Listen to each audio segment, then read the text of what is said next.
Hello hello hello. आज हम शुरू कर रहे हैं आपके क्लास 10th का सोशल साइंस का क्लास 10th बोर्ड्स के लिए नेशनलिज्म इन इंडिया चैप्टर। ये चैप्टर हम पार्ट बाय पार्ट और इसको एक ऐसे तरीके से पढ़ने की कोशिश करेंगे जिससे हमें ये चीज़ें याद भी रहें, हमें समझ भी आए और साथ ही साथ हम एग्जाम में आंसर्स लिखने के एकदम कैपेबल बन पाए। ठीक है, ये चीज़ बहुत ज़रूरी है आपको एसएसटी के अंदर यानी सोशल साइंसेस के अंदर 100 ऑन 100 या फिर 95 से लेके 100 तक स्कोर लाने में। ठीक है, इस चैप्टर को समझने के लिए आपको ज़्यादा कुछ नहीं करना है, आपको बस ये वीडियो देखनी है, इसे लाइक करना है, शेयर करना है और इस चैनल को सब्सक्राइब करना है ताकि आपके पास इस चैप्टर की वीडियोस रेगुलरली आती रहें। ठीक है, तो आज हम बात करेंगे आपके class 10th nationalism India chapter के फर्स्ट पार्ट की। फर्स्ट पार्ट यानी आपकी बुक के अंदर जो हेडिंग दे रखी है ये इसका हेडिंग है द फर्स्ट वर्ल्ड वॉर, खिलाफत एंड नॉन कोऑपरेशन। ठीक है, ये चैप्टर आपका फर्स्ट वर्ल्ड वॉर खिलाफत यानी ये यूनिट आपका फर्स्ट वर्ल्ड वॉर खिलाफत मूवमेंट और नॉन कोऑपरेशन मूवमेंट को बताएगा। लेकिन यहाँ पे बात अभी शुरू हुई है कि कैसे फर्स्ट वर्ल्ड वॉर ने हमारे देश के अंदर एंटी कॉलोनियल मूवमेंट को शेप किया। ठीक है, तो अगर अब मैं डिस्कस करना चालू करता हूं तो फर्स्ट वर्ल्ड वॉर जो थी आपकी वो हुई थी 1914 से 1918 तक में। ठीक है, यानी ये वो टाइम था जब तक ये वॉर चल रही थी। ठीक है, ये वो टाइम था जब तक ये वॉर चल रही थी। ठीक है, और इंडिया का जो मेजर एंटी कॉलोनियल मूवमेंट था वो आपके अगर आप देखोगे मॉडर्न हिस्ट्री तो वो 1919 से 1947 तक की थी। ठीक है, ये लेकिन 1919 से पहले तक इंडिया के अंदर जो इंडिपेंडेंस के लिए जो मांग थी वो बेसिकली स्मॉल अपराइजिंग्स थी। ठीक है, यानी इससे पहले जो थी स्मॉल अपराइजिंग्स थी। लोग जो अंग्रेज थे उसको बहुत ही आराम से उसको तोड़ फोड़ देते थे, जैसे आपका 1857 के साथ हुआ, बहुत ही आराम से इसको सप्रेस कर दिया जाता था। ठीक है, आपको ये समझना है। लेकिन 1919 के बाद से आपके शुरू हुए मास एजिटेशन यानी बहुत बड़े लोगों के समूहों ने यानी संगठनों ने यानी बहुत सारे लोगों ने अंग्रेजों के खिलाफ आवाज उठाना शुरू कर दी थी। गांव गांव से कस्बे कस्बे से अंग्रेजों के खिलाफ जो थी बगावत करी जा रही थी यानी उनके खिलाफ बोला जाने लगा था। ठीक है, लेकिन ये हुआ कैसे?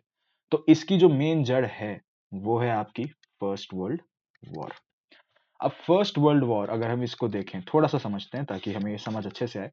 फर्स्ट वर्ल्ड वॉर में दो तरह की टीम्स थी, एक थे एलाइज और एक थे सेंट्रल पावर्स। ठीक है, एलाइज और सेंट्रल पावर्स। एलाइज के अंदर जो आपके पास देश थे वो थे कौन कौन से? ब्रिटेन, फ्रांस और रशिया। ये तीन देश जो थे वो इस एक टीम वन में थे। और टीम टू के अंदर जो देश थे वो कौन कौन से थे? जर्मनी, ऑस्ट्रिया हंगरी और ऑटोमन एम्पायर। हमारे काम के इन दो टीम्स में से एक हमारा काम का है ब्रिटेन, क्योंकि ऑब्वियसली ब्रिटेन ने ही इंडिया को कॉलोनाइज किया था। और दूसरा इंपॉर्टेंट है ऑटोमन एम्पायर। ये चीज आगे चल के हम डिस्कस करेंगे कैसे इंपॉर्टेंट था। तो इसलिए फर्स्ट वर्ल्ड वॉर के बारे में मैंने आपको बताया कि इसके अंदर टीम्स कौन कौन सी थी। अब जो ब्रिटेन था वो बेसिकली उसने कॉलोनाइज किया हुआ था इंडिया को।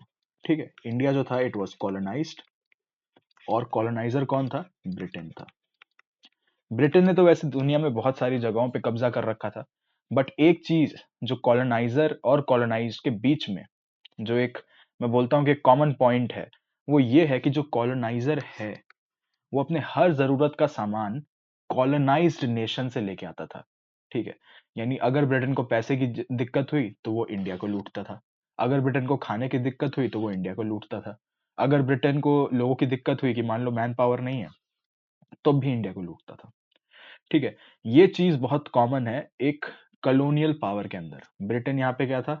कॉलोनियल पावर था। ठीक है, इसने बहुत जगह पे राज कर रखा था। तो अब जो ये चीजें हो रही थी तो इसको क्या बोलते हैं? हम अत्याचार बोलेंगे। ठीक है, कि इंडिया के लोगों को कोई बेनिफिट नहीं है लेकिन इंडिया के लोगों को लूटा जा रहा है। ठीक है, उनका खून को चूस लिया जा रहा है, ये हमें समझना है। तो इंडिया के लोग परेशान हुए। अब ये परेशानी कैसी दिखती थी ये चीज जो है आपका पहला पैराग्राफ यानी पेज 30 पे जो ये है ये डिस्कस करता है। ठीक है, और इसी से हम अपने पॉइंट्स बनाएंगे, आपको एग्जाम में भी यही चीज हेल्प करेगी। ठीक है, तो जो सबसे पहला पॉइंट था कि how did people come to this point of becoming anti British, यानी ऐसा क्या हुआ कि जिसके कारण लोग जो थे वो अंग्रेजों के खिलाफ आवाज उठाने के लिए अब बड़े बड़े मूवमेंट्स के पार्ट बनने लगे। तो जो सबसे पहला रीजन था वो क्या था? War expenditure. वॉर एक्सपेंडिचर या फिर डिफेंस एक्सपेंडिचर। ठीक है, तो अंग्रेज जो थे वो तो वर्ल्ड वॉर का बहुत बड़ा पार्ट थे। ठीक है, इंडिया वर्ल्ड वॉर का पार्ट नहीं था, लेकिन क्योंकि इंडिया ब्रिटेन के अंदर था इसलिए उसको ब्रिटेन की तरफ से लड़ाई लड़नी पड़ रही थी। ब्रिटेन का क्या हुआ कि वॉर एक्सपेंडिचर बढ़ गया। जब भी वर्ल्ड वॉर या कोई भी वॉर होगी तो क्या होता है, वॉर का एक्सपेंडिचर बढ़ जाता है। आपको टैंक्स चाहिए, आपको आर्टिलरी चाहिए, आपको मशीनरी चाहिए, तो वॉर एक्सपेंडिचर जो है वो इंक्रीज हो गया था। ये अपर एरो का मतलब इंक्रीज है। ठीक है, तो ध्यान रखेंगे ये वॉर एक्सपेंडिचर इंक्रीज हुआ। अब ऐसा तो है नहीं कि किसी के पास पेड़ लगे हुए हैं पैसों के, तो इन्होंने क्या किया, अंग्रेजों ने वॉर लोन्स लिए। अब इन वॉर लोन्स को चुकाने के लिए क्या किया गया, टैक्सेस को इंक्रीज कर दिया गया। किसके ऊपर? इंडियंस के ऊपर। ठीक है, ये इंक्रीज इन टैक्सेस कैसे दिखते थे? कस्टम ड्यूटीज के रूप में दिखते थे और इनकम टैक्स के रूप में दिखते थे। ये थी पहली दिक्कत जो इंडिया को थी, इंडिया के लोगों को थी। ठीक है, दूसरी दिक्कत क्या थी? दूसरी दिक्कत थी increase in price of goods, यानी प्राइस ऑफ गुड्स जो था वो इंक्रीज हो गया था। क्यों? क्योंकि टैक्सेस बढ़े हुए थे, टैक्सेस बढ़ेंगे तो प्राइसेस बढ़ेंगे। अब प्राइसेस बढ़ेंगे तो लोगों के लिए जो क्या है, दिक्कत बढ़ जाती है, यानी पीपल फेस्ड डिफिकल्टीज। ठीक है, तीसरी चीज क्या थी?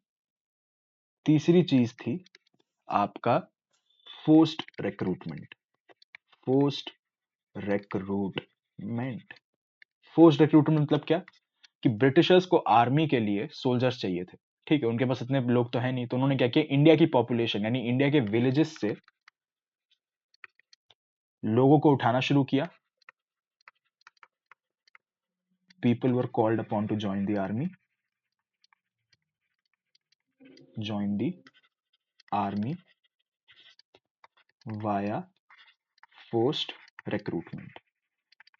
इससे क्या हुआ, लोगों में क्या हुआ, गुस्सा बढ़ गया, वाइड स्प्रेड एंगर। ये चीज हुई तीसरी। और चौथी चीज जो थी, जो कि थी नहले पे दहला वाला हिसाब था, वो था आपका क्या, क्रॉप फेलियर। ठीक है, इंडिया में क्या हुआ था कि 1918 से लेके 1919 तक और 1920 से लेके 1921 तक क्रॉप फेल हो गया था, क्रॉप्स फेल्ड, जिसके कारण क्या था, फूड की शॉर्टेज हुई। और एक चीज आपके बुक में नहीं बताई गई है, लेकिन एक जनरल वो चीज है जो हमने जानी है, वो ये है कि अंग्रेज जो थे इंडिया में, भले ही फूड शॉर्टेज होता था, लेकिन जो भी बचा हुआ अनाज था वो भी वो क्या करते थे, ब्रिटेन सप्लाई कर देते थे, ताकि उनके सोल्जर्स को फूड की कमी ना हो। ऐसा ही हुआ। अब फूड शॉर्टेज और एक क्रॉप फेल्ड तो चल ही रहा था, इसी के साथ क्या आ गया, एक इन्फ्लुएंजा एपिडेमिक आ गया। ठीक है, इन्फ्लुएंजा एपिडेमिक एक तरह की बीमारी है। ठीक है, इसके कारण क्या हुआ, 12 to 13 मिलियन पीपल डाइड। ठीक है, इन साल के बीच में क्या हुआ, एपिडेमिक भी आया, और फेमाइन मतलब एक तरह से भुखमरी को कहते हैं। ठीक है, तो 12 to 13 मिलियन पीपल। अब अगर किसी को नहीं पता चल रहा कि कितना बड़ा नंबर है, तो let me tell you, 1 million equals to 10 lakh, यानी कितना, 1 करोड़ 20 लाख लोग मर गए। ठीक है, 1 करोड़ 20 लाख लोग मर जाना उस टाइम में बहुत ही बड़ी ट्रेजेडी है। It's just like a like constructed genocide. तो ये जो दिक्कतें थी, क्या क्या, आपका एक वॉर एक्सपेंडिचर बढ़ गया जिसका बर्डन इंडियंस पे आया, दूसरा increase in price of goods, तीसरा फोर्स रिक्रूटमेंट, और चौथा क्रॉप फेलियर। इन दिक्कतों को जैसे जो थे लोग जो थे उन्होंने क्या किया कि अब छोटी मोटी अपराइजिंग नहीं, बड़े बड़े मूवमेंट्स के अंदर 1919 से अंग्रेजों के खिलाफ बगावत करनी शुरू कर दी। तो ये तो आपका पहला पैराग्राफ, जो हमने देखा। ठीक है।